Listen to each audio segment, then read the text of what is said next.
I keep saying that we have to reduce the cost of accessing financial services. And cost means a reduction of cost will involve a significant automation of the process, the way we deliver financial services. And that's where artificial intelligence and generative AI can play a major role. At Tamilnad Mercantile Bank, what we are trying to look at is, there's a whole lot of data available in the system.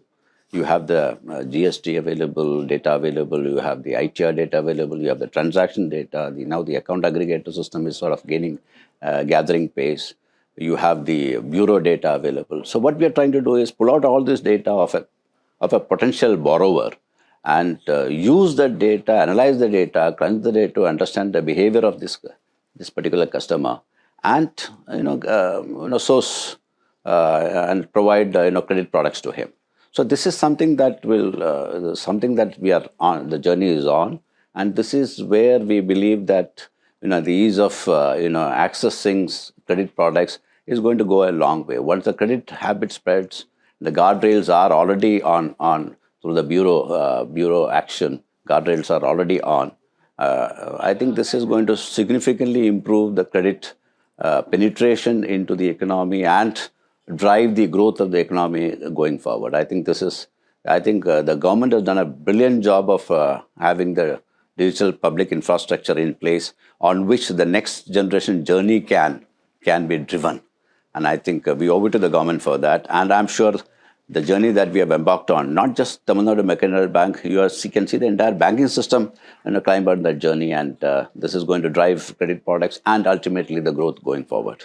Now, I must confess that we have really not focused on the ESG aspect, particularly the sustainability aspect, or what is now catching the attention of the world through the conference of parties. Now, this is something that we are we are focusing on now, as particularly when I look at the Scope 1 and Scope 2 emissions. We are now focused on what sort of an emission the bank itself is sort of emitting. Is something that we are looking at. I spent about 1,300 crores to run the bank.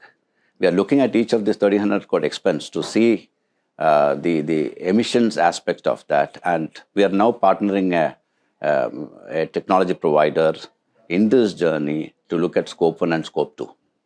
And of course, this is also a part of the SEBI regulation that the top 1,000 companies needs to come out with in a reasonable manner the Scope 1 and Scope 2. I think this is a journey that we have just started, and once we get on it, once we get a complete understanding of our own emissions that the bank does, then the Scope 3 is the next step that we will look at. Our finance emissions. We will be looking at the emissions of our customers. So that's the second phase. First phase is, of course, the Scope 1 and Scope 2, and we are on it. I think technology is a necessary requirement to reduce the cost of providing services.